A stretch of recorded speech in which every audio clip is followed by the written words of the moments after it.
Remember when Marcos yesterday talked about looking at the code provision in context?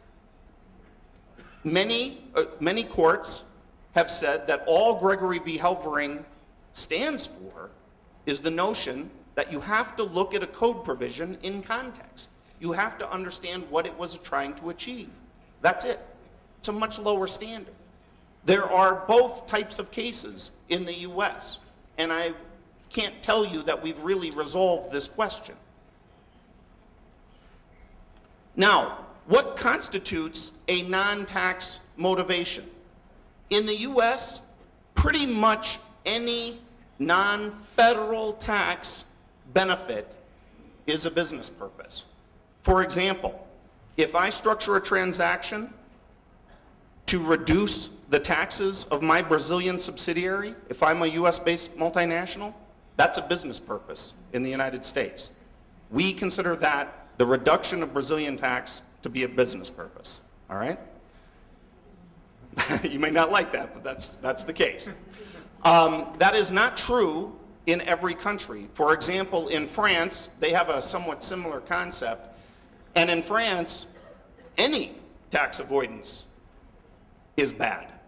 Any tax avoidance is a bad purpose. If you were a French-based multinational and you were trying to reduce your Brazilian taxes, that would not be a good business purpose in France. It is a good business purpose in the United States.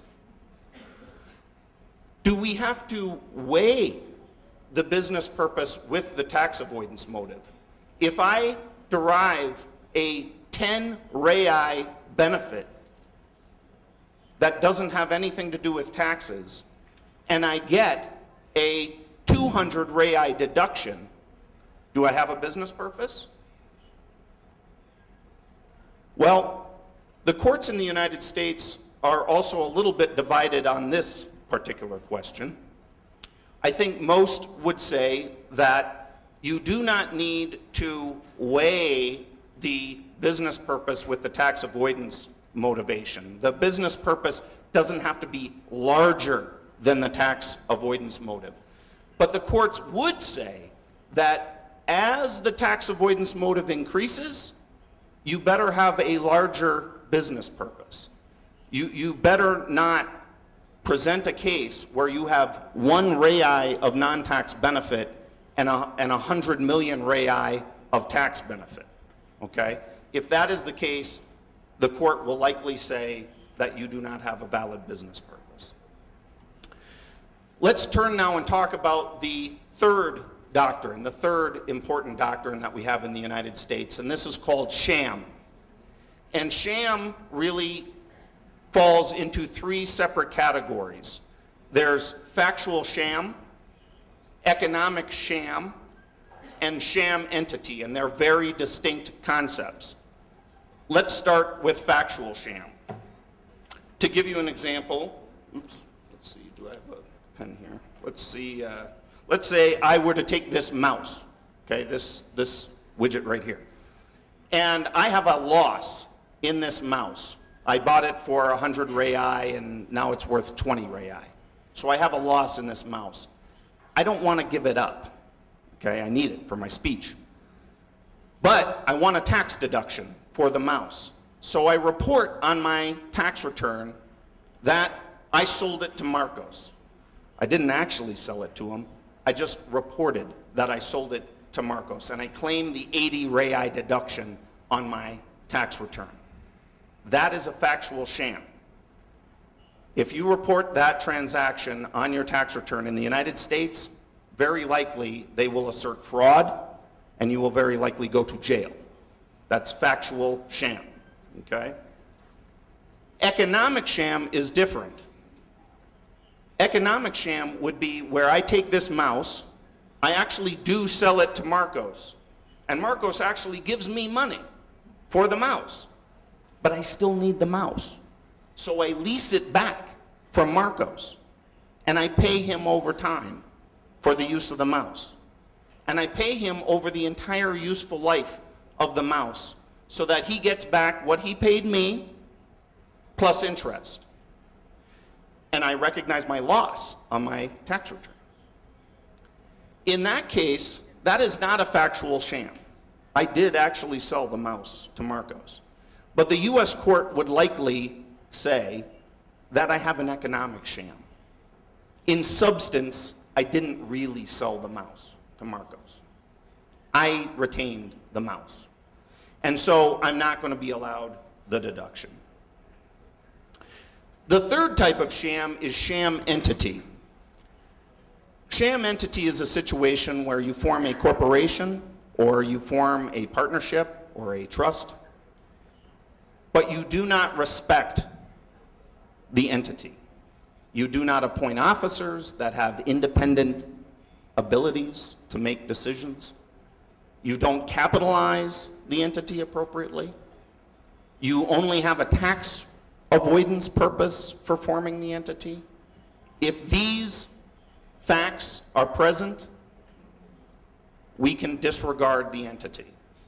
That's a sham entity. Now, in Brazil, you have somewhat similar concepts, and I'm probably not going to pronounce these correctly, but I understand that you have simulação absoluta. Simulação absoluta? Simulação relativa? Okay. Simulação absoluta is somewhat similar to factual sham. Simulação relativa, somewhat similar to economic sham. Okay? Now, the next doctrine that we're going to cover, and a very important one, is the economic substance doctrine. And the economic substance doctrine, people generally trace back to 1978. And this case, this US Supreme Court case, Frank Lyon versus United States. And in this case, the Supreme Court articulated a two-part test for respecting a transaction. The first test is a subjective test. We look into the mind of the taxpayer and we ask, did the taxpayer have a good, non-tax business motive for doing the transaction? Did they or didn't they? The second test is to ask whether or not there was a change in the economic relationships of the parties. You look at the before, you look at the parties before the transaction, you look at the parties after the transaction. Was there a change? Did anything change? That was the second test. Now you might ask yourself the question, wait a second, doesn't this overlap a lot with the business purpose doctrine and the economic sham doctrine? Doesn't it sound the same? Yes, it does. However, it's important to keep in mind that in the US court system, they apply these doctrines separately. That's one of the downsides of judge-made law. They don't all get together and make these decisions. So we still have courts citing the business purpose doctrine. We still have courts citing the economic sham doctrine. And we have courts citing the economic substance doctrine. They cite all of them. Okay? Now, the biggest problem with the economic substance doctrine prior to this year was that some courts would apply this test in a way that would require the taxpayer to satisfy both tests. You'd have to satisfy the subjective test, and you would have to satisfy the objective test. Other courts in other parts of the United States said no. That's not what the Supreme Court said.